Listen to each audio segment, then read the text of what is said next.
जी आपको अफसोसनाक खबर से आगाह करते चलें। जड़ावाला शाहकोट रोड पर वाक़या 17 चक कड़याल में बेटा पैदा न करने पर और शोहर को दूसरी शादी की इजाज़त न देने पर 4 बेटियों की मां को जान से मारने की कोशिश।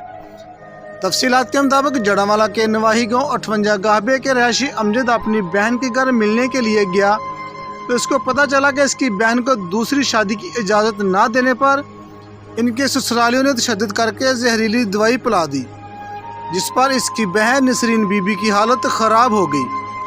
भाई ने अपनी बहन को घर वालों से बचाने के लिए बड़ी मिन्नत समाजित की, मगर ना मारने पर 15 पर कॉल करके पुलिस को बुला लिया और पुलिस ने नसरीन बीबी को DHQ अस्पताल मुंतकिल कर दिया, जहां पर DHQ अस्पताल मेडिकल रिपोर्ट में वाज़ेह बताया गया है कि नसरीन बीबी को जहरीली स्प्रे दी गई है। नसरीन बीबी का कहना था कि मुझे पहले भी कई बार तशद्दुद का निशाना बनाया गया और इनका मज़ीद कहना था कि मेरा खावंद बाहर सऊदी अरब में काम करता है, मुझे इसलिए तशद्दुद का निशाना बनाया गया कि मेरे यहाँ अल्लाह पाक ने 4 बेटियाँ अता की हैं, मैं बेटा पैदा नहीं कर सकी, इसलिए ससुराल वाले मुझे घर से निकालना चाहते हैं और अपने बेटे की दूसरी शादी करवाना चाहते हैं। नसरीन बीबी का कहना था कि मेरी 4 बेटियाँ ऐसी हैं, मैं इनको कहाँ लेकर जाऊँ। मुझे दुख होता है कि मेरा खावंद बाहर सऊदी अरब में काम करता है और मेरी बेटियां यतीमों जैसी ज़िंदगी गुजार रही हैं। मज़लूम नसरीन बीबी का कहना था कि मेरी आला हकाम से अपील है कि मुझे तहफ़्फ़ुज़ फराहम किया जाए और मेरी दाद रसी की जाए। जिन लोगों ने मेरे साथ ज़्यादती की है इनको कैफरे करदार तक पहुँचाया जाए और इनके ख़िलाफ़ कानूनी कार्रवाई की जाए। कैमरामैन टीम के साथ मियां आबिद, आस 92 न्यूज़।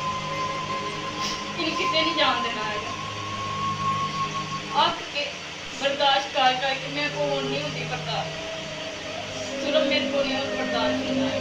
इस वजह से मेरी अखीर हो गई है कि मैं तलक खत्म कर भाई का चक नंबर 52 गाके का रहने वाले 17 चक कड़याल की शादी की थी ते तकरीबन 12 साल हो चले शादी नूं।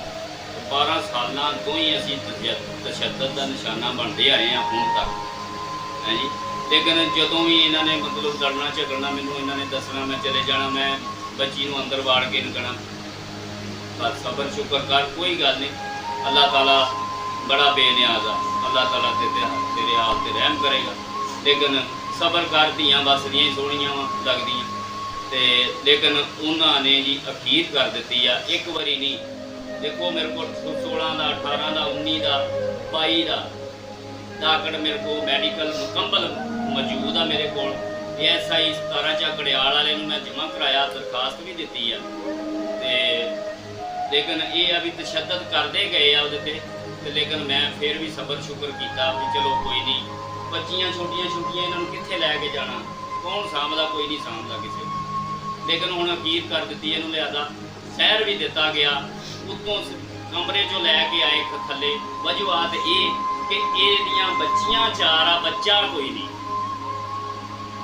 ठीक है।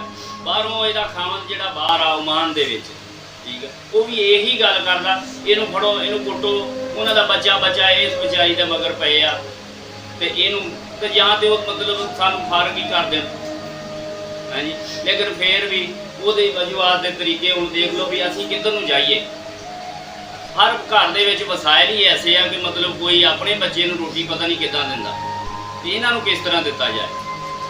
लेकिन ननकाना साहब, CPO साहब, RPO साहब ते इन्हां अगे मेरी रिक्वेस्ट आ कि इस बच्ची का इंसाफ किया जाए, इनू न्याय मिलना चाहिए है जी।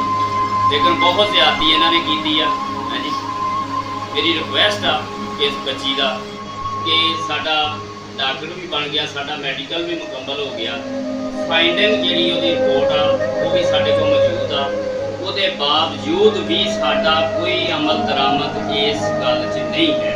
लेकिन मैं रिक्वेस्ट करता हाँ कि साडा अमल दरामद मेडिकल रिपोर्ट की किया गया, मेडिकल रिपोर्ट के भी सारे ही आया कि इनू जहर दी गई है, ठीक है जी, ये तशद्दुद की गई है, ये कोई जख्म भी है जी। लेकिन उसके बावजूद भी साढ़े नाल कोई नहीं मतलब सर इस तो हट के 18/6/2023 का वाकया कि इन्होंने ਇਸ ਬੱਚੀ ਨਾਲ ਤਸ਼ੱਦਦ ਕੀਤੀ, ਮਾਰਿਆ ਕੁੱਟਿਆ, ਇਹਨੂੰ ਜ਼ਹਿਰ ਦਿੱਤਾ ਗਿਆ। ਇਸ ਵਜ੍ਹਾ ਤੋਂ ਕਿ ਇਹਦੀਆਂ ਬੱਚੀਆਂ 4 ਆ, ਬੱਚਾ ਕੋਈ ਨਹੀਂ। ਇਸ ਵਜ੍ਹਾ ਤੋਂ ਇਹ ਦਰਖਾਸਤ ਸਰ ਮੈਂ ਲਿਖੀ ਲਿਖਵਾਈ ਹੈ ਜੀ। ਤੇ ਇਹ ਦੂਸਰੀ 17 ਚੱਕ ਅੜਿਆਲ ਦਿੱਤੀ ਹੈ ਜੀ, ਲੇਕਿਨ ਇਹਦੇ ਤੇ ਅਮਲ ਦਰਾਮਦ ਅਜੇ ਤੱਕ ਕੋਈ ਨਹੀਂ ਹੋਈ। ਲਿਹਾਜ਼ਾ ਸਾਡੀ ਰਿਕੁਐਸਟ ਆ ਕਿ ਇਹਦੀ ਅਮਲ ਦਰਾਮਦ ਇਹਦੇ ਤੇ ਕੀਤਾ ਜਾਏ, ਸਾਨੂੰ ਇਨਸਾਫ ਮਿਲੇ।